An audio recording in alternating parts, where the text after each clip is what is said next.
Señal directa. 1:44 y le damos la bienvenida a este espacio a la maestra María Elena Hernández, como cada 15 días, para escuchar su comentario en esta segunda emisión de Señal Informativa. Querida maestra, ¿cómo está? Adelante, ¿de qué nos va a platicar hoy?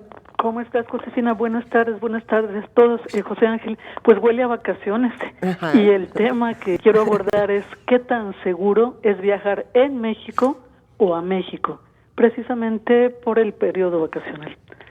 Entonces, pues para muchos mexicanos se acerca un breve pero esperado periodo vacacional de 1 o 2 semanas. Los más afortunados, entre ellos muchos estudiantes, pueden hablar de vacaciones de verano. La opción de salir de la rutina, de dejar por unos días el lugar de residencia, la opción de vacacionar, no es generalizada, lo sabemos, pero sí ocasiona un flujo mayor de paseantes a distintos destinos turísticos. Por lo tanto, una demanda de información específica sobre los intereses o las necesidades de los turistas.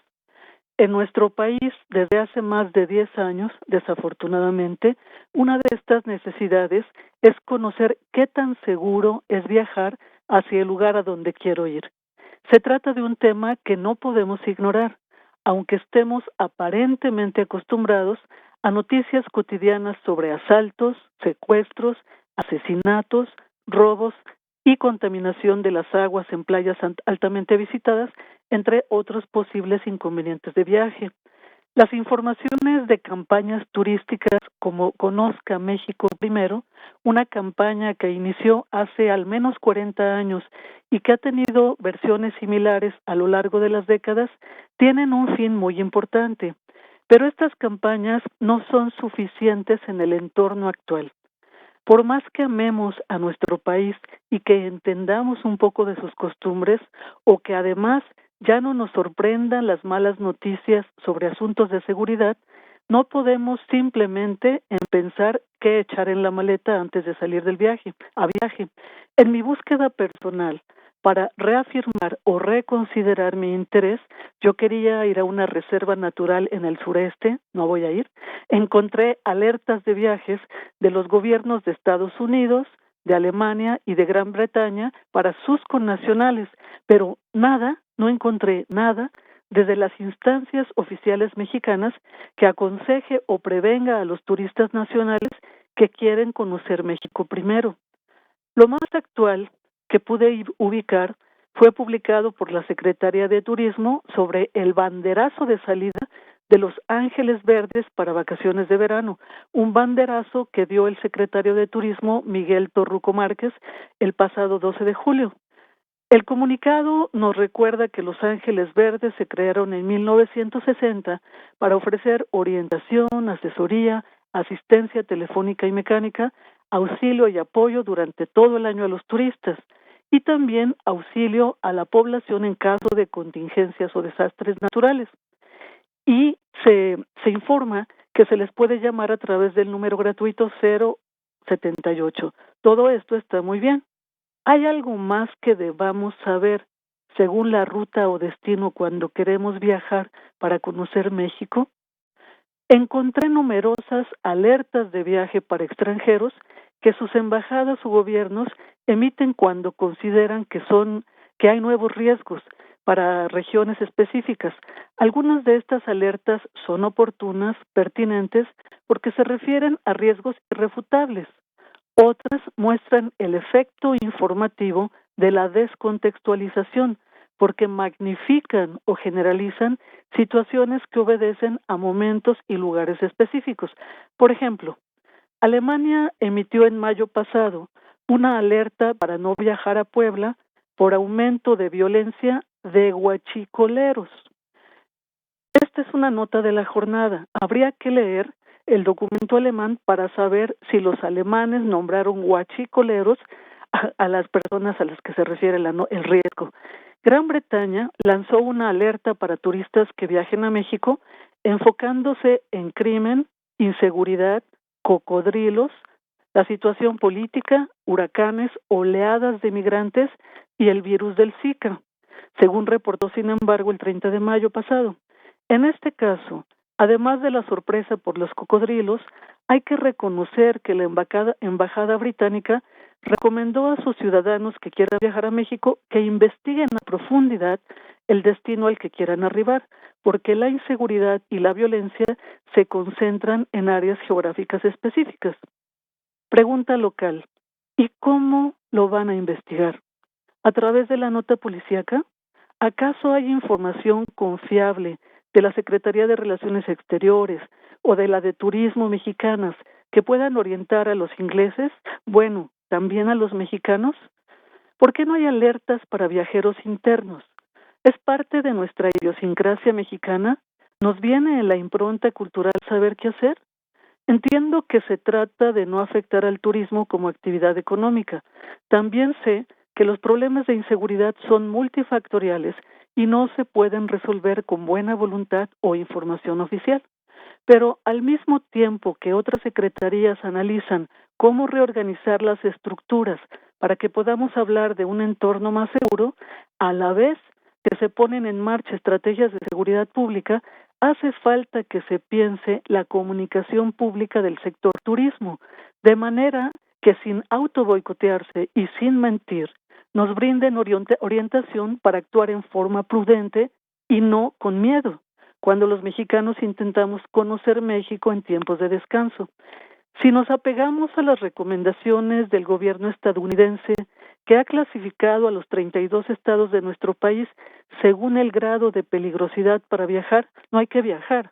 No podríamos circular con tranquilidad en ninguna de las entidades federativas, porque de acuerdo a su alerta de viaje publicada en abril de este año, no hay un solo lugar en México al que se pueda viajar tomando precauciones normales.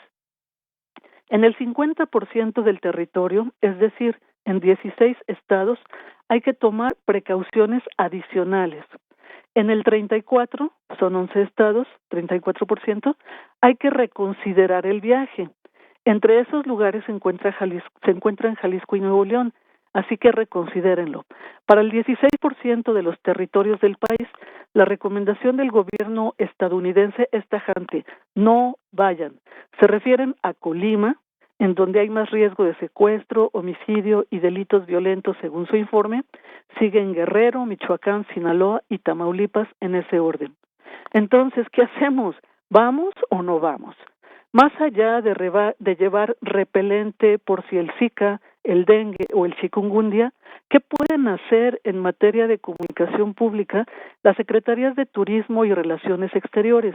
Quizás otras dependencias también, sin minimizar los riesgos, pero sin dejar que sean los blogueros de viaje o los gobiernos extranjeros quienes califiquen y determinen a dónde podemos ir. ¿Cómo pueden contribuir las dependencias oficiales para que tengamos unas felices vacaciones?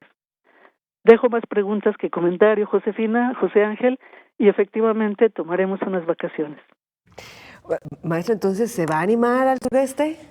No voy a poder ir. Quería ir a la Selva Lacandona, a una extraordinaria reserva que se llama Las Nubes, pero tuve que indagar en fuentes de otra índole y me recomendaron no ir. Y sin embargo, sé que muchas personas lo han disfrutado y pues simplemente tendré que tener más datos para disfrutar esas vacaciones que tanto anhelo. Bueno, pues que así sea, maestra, porque si la situación no está nada sencilla, por todo este buen comentario que acaba de hacer, con todo el tema de seguridad, de por qué no nos informan a los de aquí de manera interna, sabemos que es por asuntos de turismo, pero no se vale. Y también otro factor que es el económico, muchas personas no pueden hacer ese tipo de viajes en nuestro bello país, ya sea por inseguridad o por situación económica. Así que pues, maestra, a disfrutar estos días.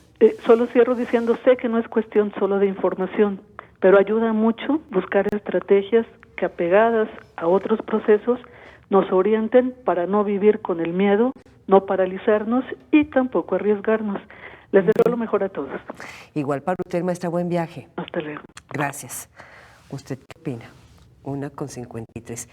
Decíamos que por razones, yo sí me he detenido por razones de seguridad, no como mi estimada maestra Marielena Hernández de revisar así a ver qué dice la embajada fulanita, pero sí estoy checando a ver cómo está esta localidad y hasta por intuiciones, si me da mala espina, no.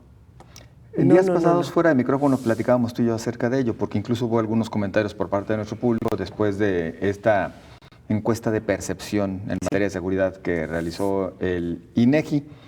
Y me parece que por lo menos un servidor te comentaba a ti, y sí creo que de repente podemos caer en un pánico excesivo, cuando en realidad también en otras partes del mundo han tenido sus momentos críticos y los han manejado diferente para evitar justamente la caída de visitantes, para evitar la caída en el número de turistas, que al final de cuentas son divisas, son ingresos para las comunidades. Pero tu visita interna, o sea, tus nacionales, tu visita nacional. Pues es que la visita en lo general, la visita en general me parece que tienes que más bien orientar respecto a qué sí se puede y qué no es recomendable. Yo siempre saco a colación lo ocurrido hace... Josefina, me parece que ya casi son 30 años. Poco menos. Pero en Estados Unidos padecían una severa situación en materia de seguridad, o mejor dicho, de inseguridad, particularmente en Florida y todavía más en específico en Miami. Nunca en Estados Unidos dijeron no vengan, ¿eh? No, pues no. Por el contrario, seguían haciendo una promoción intensísima a nivel internacional para recibir visitantes. Eso sí, cuando llegabas, desde que llegabas al aeropuerto y en los propios hoteles y en otros centros de esparcimiento, incluidos, restaurantes, bares, etcétera, etcétera, te ofrecían recomendaciones especiales, te daban un folleto, encontrabas letreros también en los que avisaban que por favor, en medida de lo posible, evitaras andar por las calles así como así. Es decir, de aquí a su hotel, de su hotel al restaurante, evitar andar en las calles y sobre todo te decían en qué zonas. En ese momento eran los barrios donde habitaban latinos, principalmente cubanos, donde se vivían los mayores riesgos. En Miami no había cubanos. No. Es que dicen los barrios latinos, mencionaste Miami. No, en Miami, pues cubanos, claro, pues puros cubanos. Cubanos, casi Los sobre latinos. todo cubanos, exactamente. Oye. Pero bueno, insisto, no dejaban de hacer promoción para que les visitaran. Y nosotros parece que de repente caemos, y es la tentación en los medios, decir es que esto está terrible, cuidado, y ahuyentas al turismo. Pero sí le bajas. Mira, también hubo un momento, lo digo así, ¿quién quería ir a Nueva York? Cuando la inseguridad estaba wow, hasta que no llega esta mano de hierro con el señor Pues Giuliani. no dejaban de ir. Sí, pero bajó. O sea, vamos con números. Que los números nos desmientan o nos confirmen. Así es. ¿Cómo estaba de turismo en Nueva York antes de este señor Giuliani, que se me escapa el apellido, pero que Giuliani aplicó el tema de tolerancia cero? Y la seguridad mejoró bastante. No quiere decir que estén bien ahorita, ¿eh? Mejoró bastante. Y el turismo, obviamente, subió. Te doy un ejemplo. Turistas nacionales y extranjeros en Guadalajara, concretamente en Guadalajara. ¿Les invitarías a que fueran o les sugerirías que fueran al Mercado San Juan de Dios? Fíjate que con cuidado sí. Depende de la hora. No sé usted qué diga al respecto. Un caso ya nada más, nos están marcando pausa. Un caso muy reciente que vivió Jalisco. La pérdida de los Spring Breakers. No quisieron venir a Puerto Vallarta porque decían que la situación era terrible en inseguridad. Fueron rumores generados desde el propio puerto y desde Jalisco. Y esto generó, a su vez, pues una caída importante en ingresos que ya ellos esperaban año con año. A veces, la manera como se maneja la información me parece que implicaría mayores aristas. En esa parte yo coincido pues con la maestra Marielena. En la ribera de Cancún siguen llegando. Ya sí siguen llegando porque Sí, no hicieron lo mismo. Y la situación es más insegura ya que Y luego Puerto con el Vallarta. sargazo, entre la inseguridad y el Exacto. sargazo, bueno, pues así las cosas. Y rápidamente para la pausa. Yo me resistía hace un tiempo, lo digo, y es un estado maravilloso, ir a Michoacán. Sí. Pero ya me sé la regla, viajar de día y no solos. ¿Usted qué opina?